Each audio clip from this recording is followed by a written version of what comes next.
Bonjour, cette semaine ensemble, nous prenons le temps de partager à propos de la merveilleuse et fabuleuse personne de Jésus. Jésus-Christ est notre ami, il est notre sauveur, il est notre Seigneur, il est notre roi. Et on a vu lundi que Jésus s'est présenté comme étant le Fils de l'homme.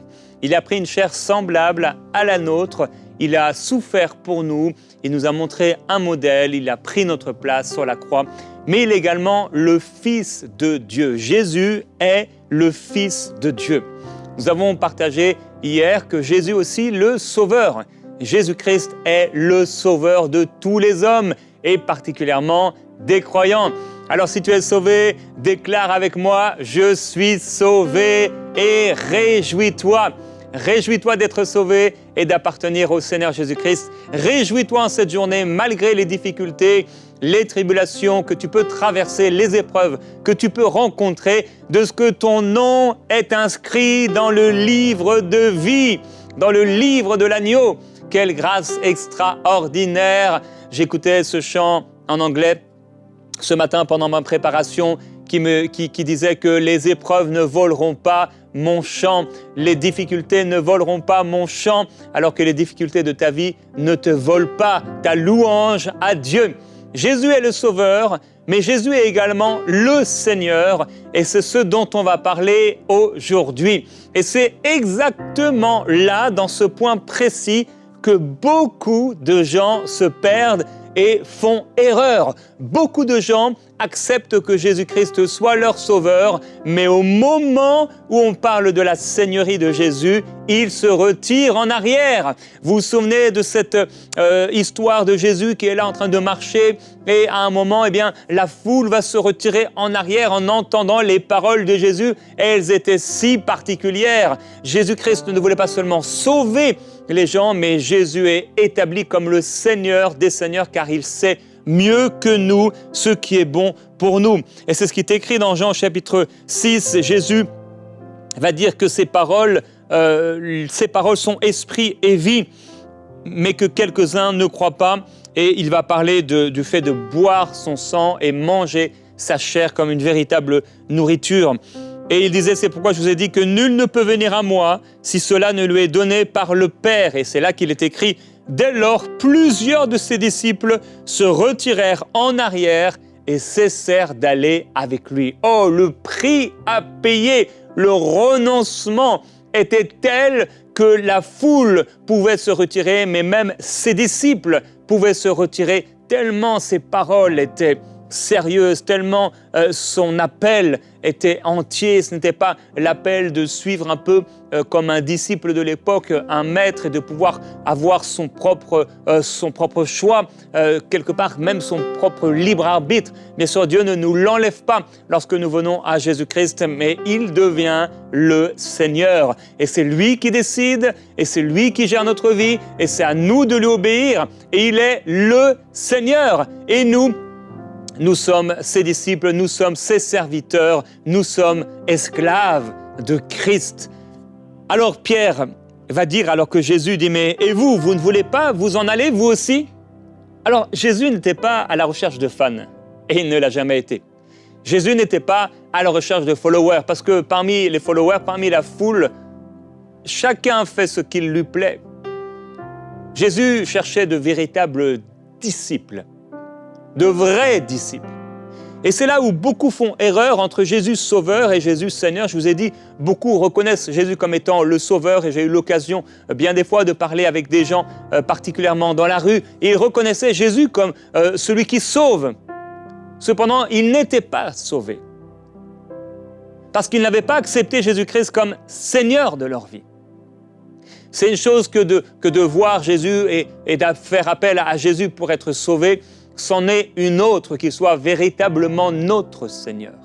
Jésus ne veut pas seulement être notre Sauveur, il veut être également notre Seigneur. C'est pourquoi plusieurs diront, et pourtant en l'appelant Seigneur, « Seigneur, Seigneur, n'avons-nous pas accompli en ton nom des miracles, etc. etc. » Ils avaient pour nom dans leur bouche cette appellation de Jésus-Christ, ce nom de Jésus comme étant Seigneur. Mais leur vie ne reflétait pas celle qui a un Seigneur comme propriétaire, puisqu'ils faisaient selon leur propre volonté, accomplissant leurs propres désirs, leurs propres desseins, ce qui déplaisait à ce Seigneur. À partir du moment où on a accepté Jésus-Christ comme notre Sauveur, on doit aussi le recevoir comme notre Seigneur.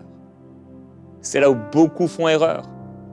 C'est là où la religion traditionnelle a présenté Jésus comme étant le Sauveur. Ok, il va t'amener au ciel. Ok, tu seras pardonné. Ok, le Seigneur oublie tes péchés. Il y a une place pour toi auprès du ciel. Et on a vu des gens accepter, recevoir Jésus comme Sauveur, mais accomplissant leur vie pour eux-mêmes. En se disant, j'ai été sauvé un jour. Ça s'est passé peut-être en mai 1987 ou je ne sais quoi. Et à ce moment-là, j'ai accepté Jésus. Mais finalement, ces personnes vivent pour elles-mêmes. Elles font ce qu'elles veulent. Elles sont leur Seigneur. Et on ne peut pas avoir deux seigneurs. Jésus ne partage pas sa seigneurie. En fait, il est le Seigneur des seigneurs. Alors Jésus a dit à ses disciples, ceux qui étaient restés, et vous ne voulez pas vous en aller vous aussi. Mais là, Pierre, une nouvelle fois, va dire, Seigneur, à qui irions-nous? Tu as les paroles de la vie éternelle. Et là, il dit, mais quelle révélation quand même il avait reçue. Et nous avons cru, et nous avons connu que c'est toi le Christ, le Saint de Dieu. Waouh! Et Jésus de s'écrier, de s'exclamer, et pourtant il y a parmi vous un démon, en parlant de Judas. Alors, on peut être dans l'environnement de Jésus et être un Judas. Judas pouvait vouloir être sauvé, mais Judas n'a pas accepté Jésus comme Seigneur. Le Seigneur qui décide devant cette femme qui offre son parfum de grand prix, Jésus, le Seigneur, vient honorer cette femme. Mais Judas n'est pas content avec cela. Judas aurait voulu mettre l'argent de son autre Seigneur, Mammon, dans ses poches. Alors Jésus n'était pas véritablement un Seigneur pour lui. Quelle terrible fin d'avoir connu Jésus-Christ et de retourner dans le bourbier, de retourner dans le péché, parce qu'on n'a pas eu de crainte du Seigneur. Jésus-Christ est non seulement le Sauveur, mais il est également le Seigneur. C'est lui qui dirige. C'est lui qui nous dit où aller et on va là où il nous dit. C'est lui qui décide. C'est lui qui obéit. C'est à lui qu'on doit obéir par rapport au pays dans lequel on vit, la région dans laquelle on vit, la ville dans laquelle on est. Ce n'est pas nous. Alors certains disent, oui, mais Dieu nous a donné un libre arbitre, c'est nous qui décidons.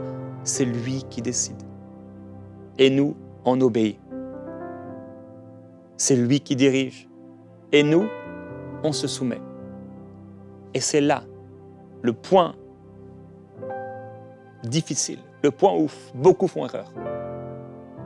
Alors ils sont dans les églises, ou pas, ils prient, ils peuvent même se réjouir de ce qu'un jour ils seront sauvés ou de ce qu'ils sont sauvés et qu'un jour ils seront au ciel. Mais en fait, leur cœur n'appartient pas à Jésus-Christ. Parce que Jésus-Christ n'est pas leur sauveur et leur Seigneur. C'est eux le Seigneur. C'est eux le Maître. Ils sont semblables à cette époque où chacun faisait ce qui lui semblait bon, dans le livre de Juges. Ou dans Ésaïe, au chapitre 53, cette parole qui déclare, Ésaïe 53, « Nous étions tous errants comme des brebis, chacun suivait sa propre voie. Et l'Éternel a fait retomber sur lui la faute de nous tous. » Jésus-Christ doit être notre Sauveur et Jésus-Christ doit être notre Seigneur. Alors, Pierre a dit, à qui irions-nous d'autres? Tu as les paroles de la vie éternelle. Jésus-Christ est le chemin vers Dieu. Il est le chemin vers le Père. Il est le seul médiateur entre Dieu et les hommes. Jésus-Christ est la porte des brebis. On ne peut entrer en Dieu que par lui. Il est la porte. Il est le seul par qui nous pouvons être sauvés. Le seul, c'est Jésus-Christ. C'est lui. Jésus va dire à un moment à ses disciples, « Vous m'appelez le Maître et le Seigneur. Et vous dites bien, car je le suis. Si donc je vous ai lavé les pieds, moi, le Seigneur et le Maître, puisque ces deux mots sont à peu près les mêmes, le terme Seigneur dans le Nouveau Testament, on va le retrouver 667 fois. Vous vous souvenez de la série que j'ai faite sur le chiffre 666 ? Et j'ai parlé des 667 fils, etc., en disant qu'à un près, il y a une grande différence. Alors, il y a une grande différence entre 666 et 667. Une grande différence. Et il y a une grande différence entre Jésus Sauveur et Jésus Sauveur et Seigneur. Et ce terme, ce qui est kurios dans le grec, veut dire maître, seigneur, prince, propriétaire ou encore messie. Donc on le retrouve à propos des maîtres de cette vie, des maîtres ou des directeurs d'entreprise dans les évangiles par exemple, ou comme le Messie, c'est le Seigneur, c'est le maître, c'est le propriétaire, c'est le responsable, c'est celui qui dirige. C'est ça. C'est la place de Jésus. Et donc il dit, si donc je vous ai lavé les pieds, moi le Seigneur et le Maître, vous aussi, vous devez vous laver les pieds les uns aux autres. Car je vous ai donné un exemple afin que vous aussi, vous fassiez comme moi je vous ai fait. Et il dit, si vous savez cela, bon, on va lire, en vérité je vous le dis, le serviteur n'est pas plus grand que son Seigneur, ni l'apôtre plus grand que celui qui l'a envoyé. Si vous savez cela, vous êtes heureux pourvu que vous le mettiez en pratique. Et là, à nouveau, il va parler de Judas. Pour faire vraiment la distinction, la différence. Ce n'est pas tout de suivre Jésus. Beaucoup de gens le suivent. Vous vous souvenez de la foule qui le suivait, il s'est retourné. Il a dit, si quelqu'un veut me suivre, qu'il renonce à lui-même, qu'il se charge de sa croix et qu'il me suive. Donc on peut penser suivre Jésus, on peut aller à l'église, on peut prier, on peut s'attendre au ciel, avoir l'impression de le suivre, mais Jésus dit, non, si quelqu'un veut me suivre. Mais ça, je suis en train de te suivre. Non, si quelqu'un veut me suivre, qu'il renonce à lui-même, qu'il se charge de sa croix. Seigneur, permets-moi toujours de porter ma croix. Permets-moi, en 2024 et dans les années qui suivent, de porter ma croix, d'accomplir ta volonté. Seigneur, non pas ma volonté, mais ta volonté. Ta volonté. Alors Jésus nous dit, si je vous ai lavé les pieds, moi le Seigneur et le Maître, vous devez vous laver les pieds les uns des autres. Jésus était-il en train d'instaurer quelque chose qu'on devait faire à chaque fois que nous nous voyons, nous lavant les pieds les uns des autres? Non. Il parle d'un amour profond, il parle d'une humilité. Il parle du fait de pouvoir pardonner l'autre, de pouvoir aimer l'autre profondément, comme on s'aime soi-même. Alors, si on l'appelle Seigneur et Maître, est-ce qu'on est en train de pratiquer ce qu'il nous dit? Est-ce qu'on aime ceux qui nous entourent? À un moment, Thomas, alors que Jésus parle, il dit, il y a beaucoup de demeures dans la maison de mon Père, sinon je vous l'aurais dit, je vais vous préparer une place. Mais si je m'en vais, je vais vous préparer une place, je reviendrai, je vous prendrai avec moi, afin que là où je suis, vous y soyez aussi. Et où je vais, vous en savez le chemin. Et là, Thomas va dire, mais Seigneur, nous ne savons pas où tu vas et comment on en saurait le chemin. Et Jésus va lui répondre, moi, je suis le chemin, la vérité et la vie. Nul ne va au Père que par moi. Oui, le Seigneur Jésus-Christ est le chemin vers Dieu. Il est le chemin vers le Père. Si vous connaissiez, il rajoute, vous connaîtriez aussi mon Père. Et dès maintenant, vous le connaissez, vous l'avez vu. Et Philippe lui dit, Seigneur, montre-nous le Père et cela nous suffit. Et Jésus répond, il y a si longtemps que je suis avec vous et tu ne m'as pas connu, Philippe. Celui qui m'a vu a vu le Père. Comment dis-tu, montre-nous le Père? Ne crois-tu pas que je suis dans le Père et que le Père est en moi? Les paroles que je vous ai dites ne viennent pas de moi-même. Le Père qui demeure en moi accomplit ses œuvres. Croyez, moi, je suis dans le Père et le Père est en moi. Sinon, croyez à cause de ses œuvres. Et là, il dira que celui qui croit en lui fera lui aussi les œuvres qu'il fait et il en fera encore de plus grandes. On parlera demain de Jésus, serviteur et roi. Alors, Il est le chemin vers le Père. Jésus est le chemin vers Dieu. Et le livre des Actes nous dit, il n'y a de salut en aucun autre, car il n'y a sous le ciel aucun autre nom qui a été donné parmi les hommes par lequel nous devions être sauvés. Et dans Luc, au chapitre 6, on voit Jésus dire un peu la même chose qu'on a partagé ensemble. Il dit, « Pourquoi m'appelez-vous Seigneur, Seigneur, et ne faites-vous pas ce que je dis ?» Je lisais dernièrement ce passage. Et quand on lit ce genre de passage, on a la crainte de Dieu dans notre cœur. Parce que dans ce passage, et c'est comme une sorte de conclusion qu'il est en train de donner par rapport à des choses qu'il nous a demandées. Je vais partager avec vous quelques petites choses qu'il nous a demandées dans ce passage. Quand il nous dit « Pourquoi vous m'appelez Seigneur, Seigneur, mais vous ne faites pas ce que je vous dis ?» Alors qu'est-ce qu'il nous dit ? « Mais je vous dis, à vous qui écoutez, aimez vos ennemis. Faites du bien à ceux qui vous haïssent.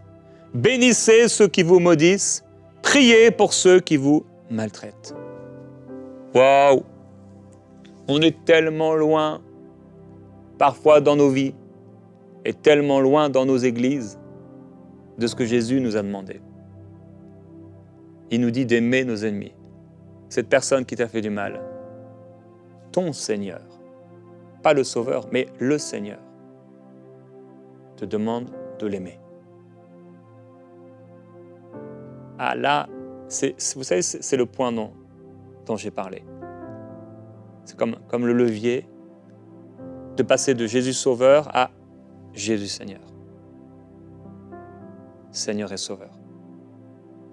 Et ce point, on pourrait l'appeler l'obéissance, ou encore la soumission. Ok, tu es le Seigneur, tu me dis d'aimer mon ennemi, il n'y a plus de question de ma volonté, il n'y a plus de question de mes blessures, il n'y a plus de question de mes raisonnements, de mes pensées, de mon expérience, de mon vécu, de mes blessures. Tu as dit, Seigneur, d'aimer mon ennemi, je me soumets. Je vais aimer mon ennemi. Tu as dit de faire du bien à ceux qui m'haïssent, je vais leur faire du bien. Tu as dit de bénir ceux qui me maudissent, je vais les bénir. J'entends de plus en plus des pasteurs, et certains avec une grande influence, maudire leurs ennemis. On ne maudit pas nos ennemis. Jésus a dit, bénissez. Bénissez ceux qui vous maudissent. Priez pour ceux qui vous maltraitent. Et là, il parlera, voilà, si quelqu'un te frappe, soit la joue, présente-lui l'autre. Donne à quiconque te demande, etc.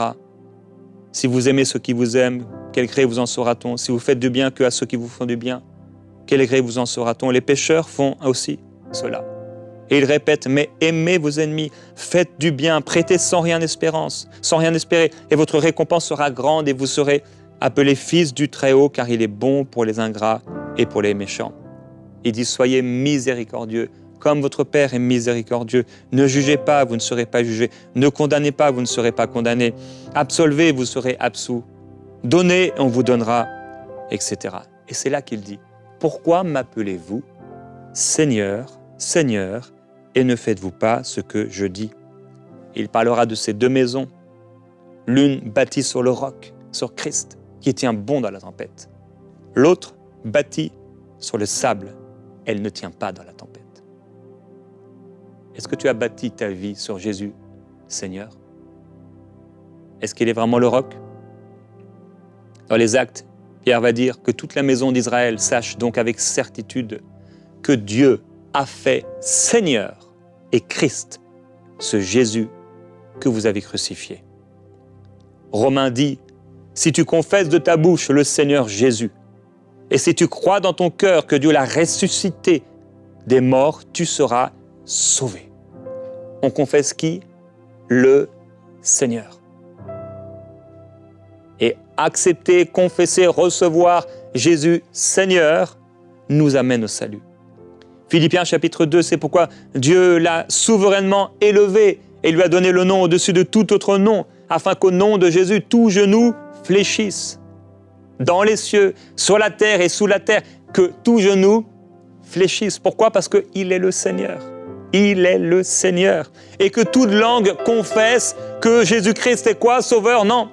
Que toute langue confesse que Jésus-Christ est Seigneur, à la gloire de Dieu le Père. Corinthiens, pour nous, il n'y a qu'un seul Dieu, le Père de qui viennent toutes choses et pour qui nous sommes, et un seul Seigneur, Jésus-Christ, par qui sont toutes choses et par qui nous sommes. Il n'y a pas d'autre Seigneur. Et on aura cet encouragement de marcher comme le Seigneur Jésus-Christ a marché. Et on retrouve dans Apocalypse, Jésus, il est écrit sur son vêtement et sur sa cuisse, il est écrit « Roi des rois et Seigneur des seigneurs ». Avant de prier, dans un instant, 1 minute, je vais prendre pour partager 2 témoignages. Comme vous le savez, on est dans cette campagne des 20 000 partenaires mensuels. Des hommes et des femmes qui ont reçu Jésus-Christ comme Seigneur et Sauveur. Je crois que vous le recevez ainsi, votre Sauveur et votre Seigneur. Suzanne de France qui dit « Bonjour l'équipe, vous êtes une grande bénédiction pour tout le monde. J'ai pu accéder à la propriété de ma maison après avoir semé 1 000 € pendant la campagne de 2022. C'était impossible humainement, mais Dieu l'a fait. C'est un miracle. Toute ma famille en parle tout le temps. C'est un miracle. Merci de tout cœur pour votre engagement et que Dieu récompense votre mission. » J'ai voulu partager ce témoignage parce qu'on voit ici, voilà, une sœur qui avait un besoin, mais elle a obéi au Seigneur. Elle a obéi au Seigneur. Jésus l'a dit, donnez et il vous sera donné. Elle a obéi au Seigneur et le Seigneur l'a béni. Ou encore Joël de France, cela fait 10 ans que je suis EMCI, à l'époque ça s'appelait enseigne-moi.com. En effet, et je bénis le Seigneur pour vos vies. Je ne compte plus le nombre de fois où étant à terre, le Seigneur vous a utilisé pour me raviver. Merci infiniment d'avoir contribué à ma croissance. Que le Seigneur vous utilise davantage. Ce projet a tout de suite trouvé une place dans mon cœur étant un amoureux de la Bible. Que notre Seigneur l'amène à l'existence. Merci Joël et merci aussi à tous ceux qui soutiennent l'œuvre de Dieu, EMCI. Ce n'est pas notre vision. Et un jour, le Seigneur, je m'en rappelais ce matin, m'a montré que ça va aller au-delà de nous. Cette vision, il n'est pas question de nous, il est question de lui. C'est son œuvre. Nous lui appartenons. Tout est à lui. Notre argent, notre vie, tout est à Jésus. Tout est à lui et tout est pour lui. Et nous, on doit juste obéir, se soumettre, marcher dans la crainte de Dieu tous les jours de notre vie. Alors, mon frère, ma sœur, est-ce que tu es prêt aujourd'hui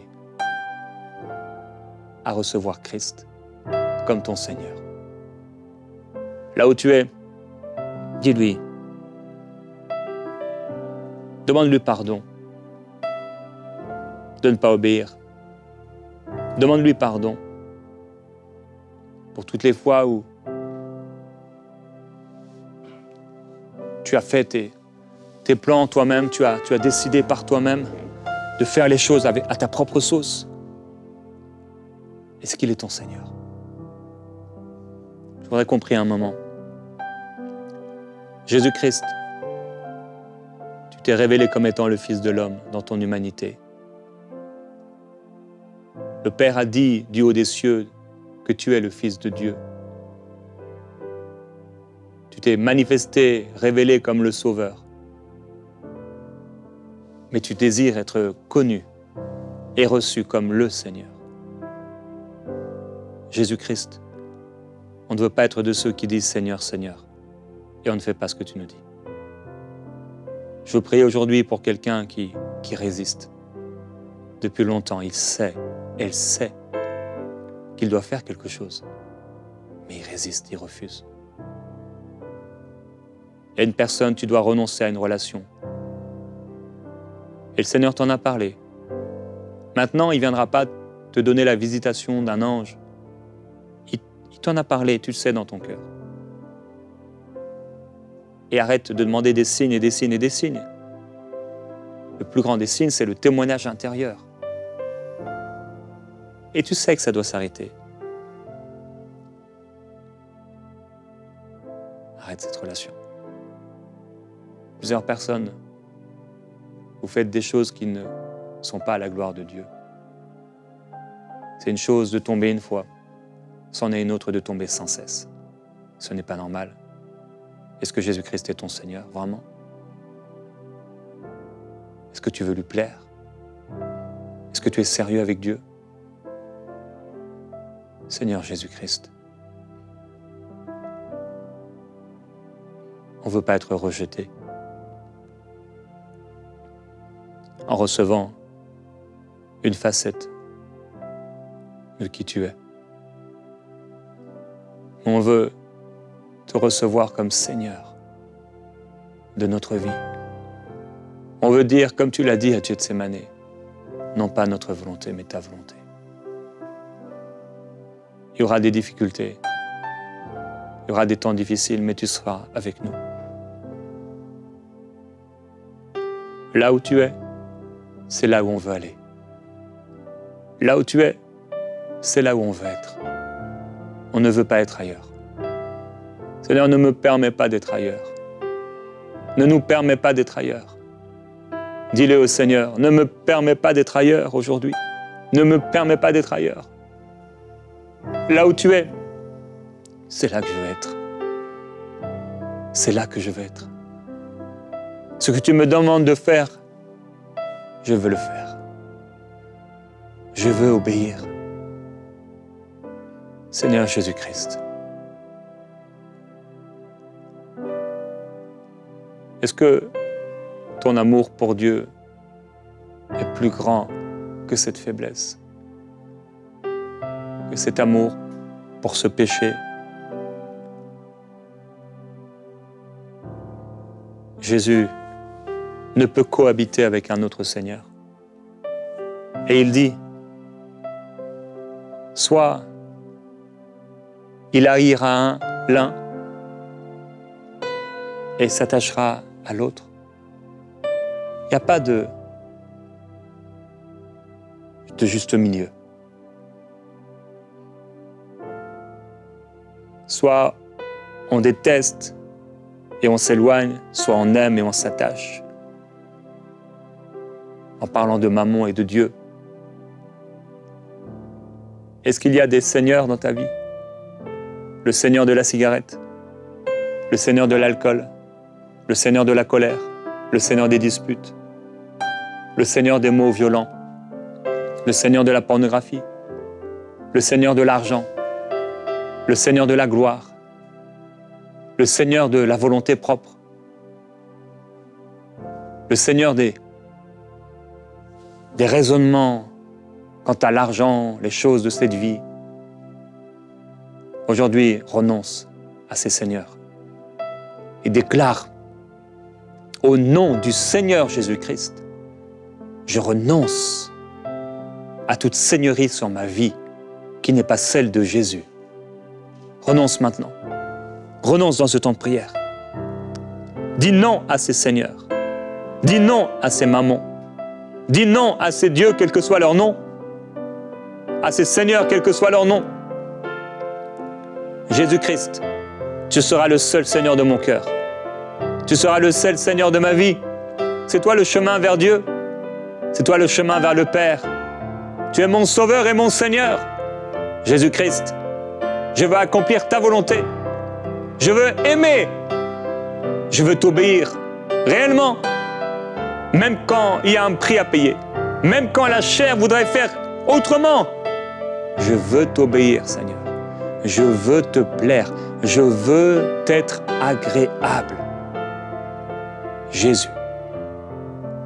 Seigneur, tu sais bien tout ce qu'il y a dans les cœurs, dans les vies. Tu sais bien tout ce que tu nous as demandé. Et tu sais exactement là où ça coince parfois, là où ça résiste. Mais nous soumettons notre cœur à ta Seigneurie. Nous soumettons notre cœur à ta Seigneurie. Jésus-Christ, tu es le Seigneur et nous sommes tes serviteurs. Nous nous soumettons à toi. C'est toi qui décides. Et nous disons ensemble, non pas notre volonté, mais ta volonté. Accomplis à travers nous ce que tu veux. Tu dis un mot et j'obéis. Tu dis un mot et je le fais. Amen. Alors, mon frère, ma sœur, quel que soit ce que le Seigneur te dit, ce qu'il te dit depuis longtemps, ou ce qu'il te dit en ce moment, ou ce qu'il te dira, tu peux le noter quelque part. et lui obéir et faire ce que tu dois faire. Ainsi tu seras un bon disciple comme le Maître. Et lorsque tu l'appelleras et tu feras appel à lui comme étant le Seigneur, il sera là et il approuvera parce qu'il trouvera en toi un vrai disciple. Un vrai disciple.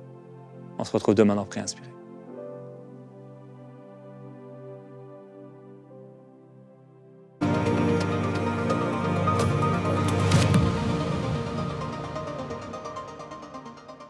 Il y a quelques semaines, j'ai reçu les témoignages étonnants d'un homme qui était musulman et qui, voulant étudier la technologie 3D qu'on utilise dans nos émissions, est tombé sur l'émission Prière Inspirée.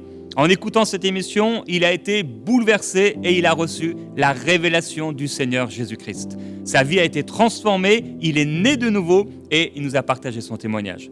Mon frère, ma sœur, j'aimerais vous dire que si vous avez soutenu un jour EMCI TV, si vous êtes partenaire mensuel, cet homme a été sauvé grâce à votre soutien. Et je voudrais vous encourager, à vous qui n'êtes pas encore partenaire mensuel avec EMCI, à pouvoir le devenir afin qu'on reçoive encore une multitude de témoignages semblables à celui-ci.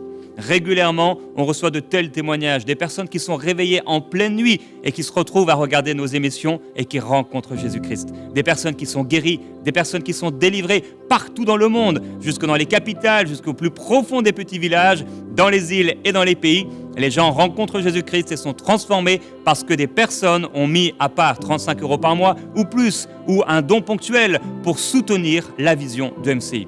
Aujourd'hui, je veux t'encourager, toi qui m'écoutes, à devenir un partenaire mensuel avec EMCI. Que le Seigneur vous bénisse et merci à tous ceux qui soutiennent cette œuvre afin qu'une multitude d'âmes rencontrent le Seigneur Jésus-Christ.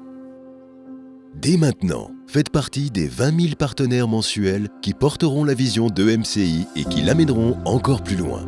Pour faire votre don, rendez-vous sur emcitv.com/20 000.